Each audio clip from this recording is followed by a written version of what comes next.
General Charlie Men Batayulan Jr., sir. The Brigade Commander of 103rd Infantry Haribon Brigade, my classmate, Brigadier General Billy De La Rosa. Also with us is the former Assistant Division Commander of Armor Division, Brigadier General Lisimo Bujongan. Retired. The Regional Director of Police Regional Office 10, Police Brigadier General Jason De Guzman.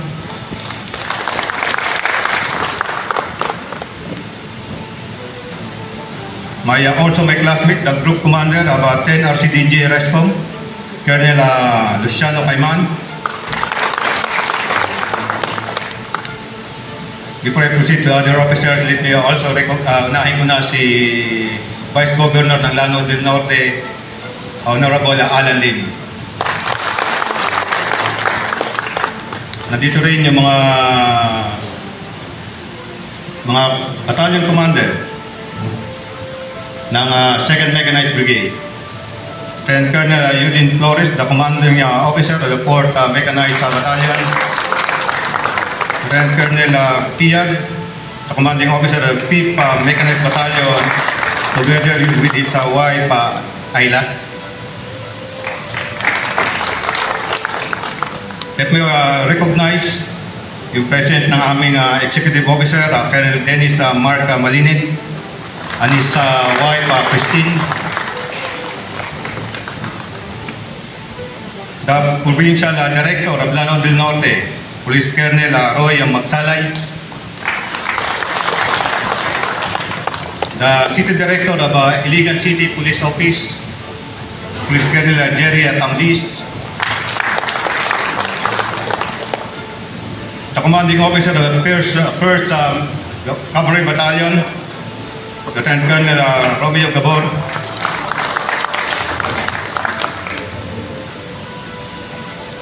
The Assistant Chief of Staff for Personnel of the Armor Division, Lieutenant Colonel Raul Scott. The Assistant Chief of Staff for Financial Management, G10 of the Armor Division, Colonel Tristan Valentino. And professionalism that this STEM unit deserves. First, allow me to express my sincerest appreciation to our presiding officer, the Commander of Armor Division, Philippine Army, Major General Pedro Sibalisi Jr. Sir, thank you for your continued guidance and confidence. Though, as in acting commander capacity, I assure you, sir, that I will do my best to maintain the standards and operational readiness that our brigade is known for. Also, I would like to extend my heartfelt appreciation to our local chief executives, mga barangay officials, community leaders, and stakeholders in our area of responsibility, particularly here in Lanao del Norte, Iligan City, and part of Misamis Oriental. Your continued support, open collaboration, and steadfast commitment to peace and progress have been instrumental to the success of our operation and civil-military engagement. This shared mission is only made possible through your trust and partnership. To my classmate, the UCS Kapatiran class of 1993, Class 10, your brotherhood, silent support, and shared journey continue to inspire me. They remind me that leadership is never walk alone, but with brothers who stand beside you in times of challenges, in service to country, and in journey of life. To my beloved wife, Joan, and to my children, you are my true north. Your understanding, love, and sacrifices remain my deepest motivation. This new role, though temporary, I share it with you. I thank you for standing with me through every chapter of my service.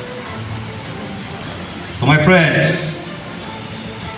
napakarami nila dito, ang aking mga foster parents, no, whom I considered also my family. Thank you for being my home away from home. Thank you for your encouragement and prayers, which have strengthened me through every challenge as I perform my mandated duty. I also wish to honor the remarkable leadership of our outgoing commander, Brigadier General Anton G. Abrina. Sir, today is not only your birthday, but also your day of departure from active duty. Your legacy is felt deeply by everyone here. You lead with vision, decisiveness, and heart, traits that elevated this brigade during your tenure as a brigade commander. Under your leadership, we enhance our operational capabilities.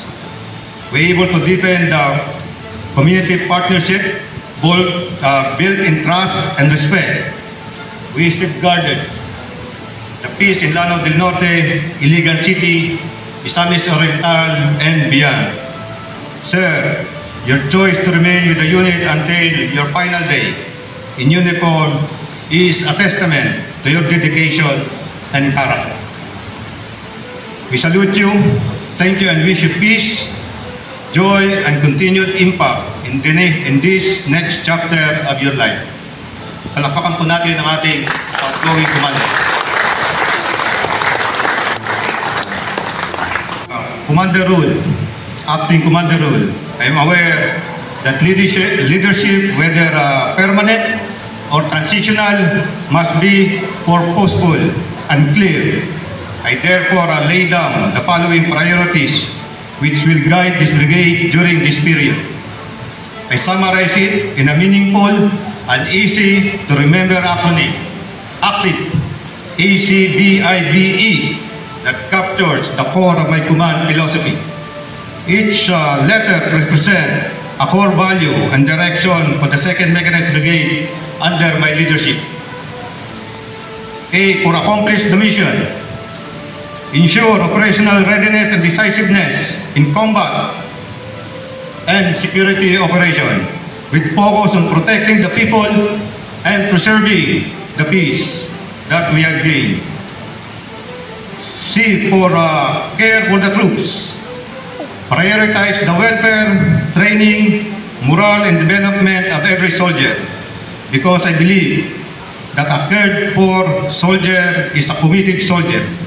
Naniniwala tayo na kung mataas ang moral ng bawat kasundaluhan, ng bawat tao, ay kanyang magagawa o mas marami siyang magagawang mabuti at kapakinabang sa kanyang serbisyo o sa organisasyon. T, for take the lead by example, be present, be accountable. Officers and NCOs must be a model of professionalism, discipline, and courage. I, for involve communities in strengthen engagement with local government, stakeholders, civil society to sustain peace, build trust, and support inclusive development. V, for value integrity, uphold the highest standard of moral uprightness, fairness, and ethical conduct in all actions, decision, and leadership practices. E, last but not the least, empower peace building, support reconciliation, reintegration, and local peace initiatives, secure areas not just with force but with compassion and understanding. This active philosophy reflects an agile, people-centered, and responsive command mindset, setting the tone for continued excellence and forward momentum as your acting commander. As I take the helm of the 2nd Mechanized Brigade in acting capacity, our transition will not be a pause. Hindi ito isang paghinto. It will be a period of continuity, readiness, and deliberate action. Guided by active command philosophy, we will prioritize the following strategic areas. On accomplishing the mission with consistency, we will ensure that all ongoing operations, security engagement remain uninterrupted. Combat readiness, area security and internal stability operations will continue with the same focus and precision our unit is known for. On carrying the truth during this time of uncertainty, transition can create uncertainty. We will ensure that all personnel feel supported and valued. Through open communication, continued leadership presence, and reinforcement of morale-boosting activities, welfare, discipline, and team cohesion will remain a top priority under my leadership. On taking the lead in maintaining command presence, I will personally visit units, conduct field engagement, and maintain visibility throughout our area of responsibility. This is not only to provide direction, but to ensure or reassure our troops that leadership is steady, responsive, and fully committed even during this leadership handover. On involving key stakeholders proactively, we will strengthen our collaboration with the local leaders, the local government units, the security sectors, particularly with the Philippine National Police and civil society, especially in the context of peace and order in Lanao del Norte, Iligan City, and Misamis Oriental. Transition is an opportunity for us to refresh and reinforce our partnership. On valuing integrity and stability, all actions during this transition will be anchored on professionalism, transparency, and continuity. Internal processes, logistics, and coordination with higher headquarters will remain aligned with the standards of the Armored Division and the Philippine Army.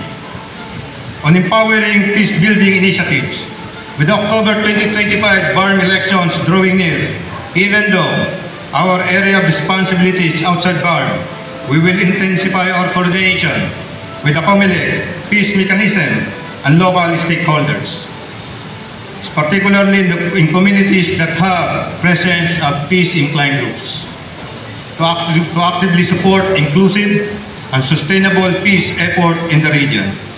This transition period will serve not as a pause, but as an opportunity to build momentum for conflict-sensitive operations and reinforce our commitment to lasting peace.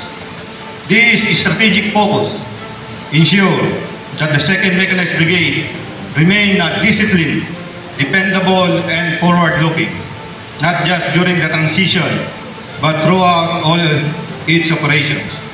Together, we will carry forward the momentum set by our outgoing commander and position our unit for even greater service and impact in the months ahead. To the officers and non-commissioned officers and the enlisted personnel of the 2nd Mechanized Brigade, thank you for your professionalism, your quiet sacrifices, your tireless devotion to duty. I am honored to work alongside each one of you during this time.